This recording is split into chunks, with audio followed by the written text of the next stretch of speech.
Welcome to Sylvia Stingray. Hey guys, welcome back to my channel. It's me, Sylvia, your Yuri Manhwa translator.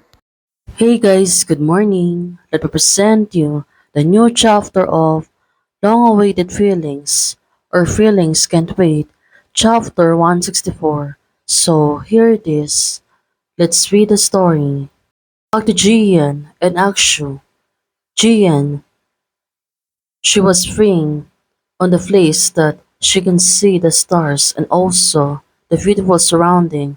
At this moment, they're really getting closer to each other until, actually, she got really shy. You're still here, a liar. What? What did I lie to you about? Jian. She kept asking Akshu, but Akshu, of course, she got really shy. Didn't you say you asked me to guess the gift? Yeah, you see, you haven't guessed it yet. I didn't have the time to bring anything tonight. Akshu, Jian, is she going to trick Akshu? Well, so, you see, Jian suddenly said to her, why suddenly? She's taking off the ribbon on herself. I can only promise you my body. Oh, she's really getting tricky. Strong words and reason. Do you want to return the gift? Are you so easy to be bribed? Akshu said to Jian, but neither did that. It depends on who is giving the gift. Well, Jian said to Akshu. Now, she was giving back the ribbons to her.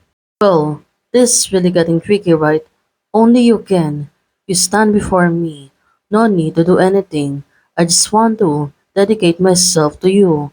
Oh, that was really sweet thing, right? Well, finally, they're really getting rekindled. Of course, look at them. They really look happy. Akshu, please, accept it, Shian said to her. But Akshu, she got really surprised about this. Well, what do you think? Before I answer you, Akshu suddenly to Jian, but Jian, she got really confused. Well, suddenly, she became pause. You can answer the question first, Akshu said to her. Why did you suddenly figure it out? Suddenly wanting to start over with me, suddenly becoming brave and often. Well, it's obvious that if we hadn't met on the show, you wouldn't have any intention of coming back to find me. Akshu suddenly said to Jian, oh, this girl. She's really getting confused. It's not that I don't believe you. Akshu said to Jian, I just don't quite trusty of my own charm. Oh, at this moment, she's letting herself down. Well, Akshu, it's not that I don't want to look back, but I just don't dare to look back. Jian, she was asking Akshu's question. Well, probably, she might right about that. I thought you were tired of being with a coward like me. That's why I broke up with her. I thought I was not worthy, so I dare not to bother you. Well, Jian said Akshu. A few months ago, I fainted and thought I was going to die. It wasn't afraid at all. Instead, I felt happy that I could finally be free. I feel like this boring life can finally come to an end. Oh, it seems that she has no idea before. So when I woke up, I thought the rest of my life was a bonus.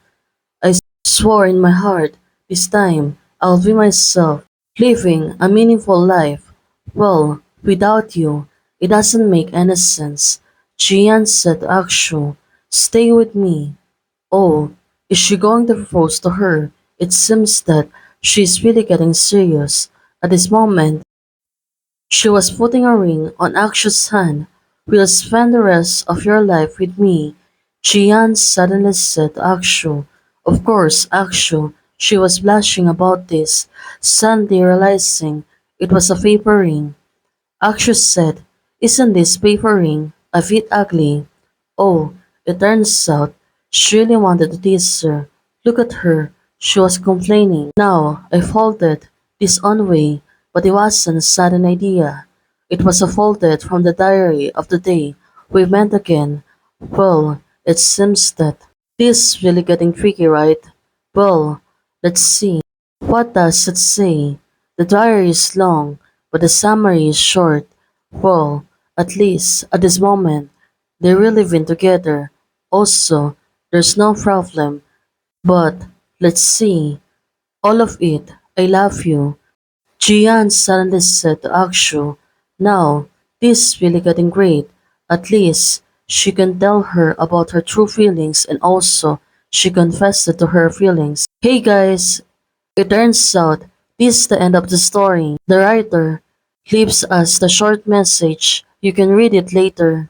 Hey guys, thanks for watching. If you like the video, please don't forget to like, share, and subscribe. Membership is already open. For those who want to support, you can support me by joining the membership or you can directly support me by a Ko-Fi. Thank you, bye!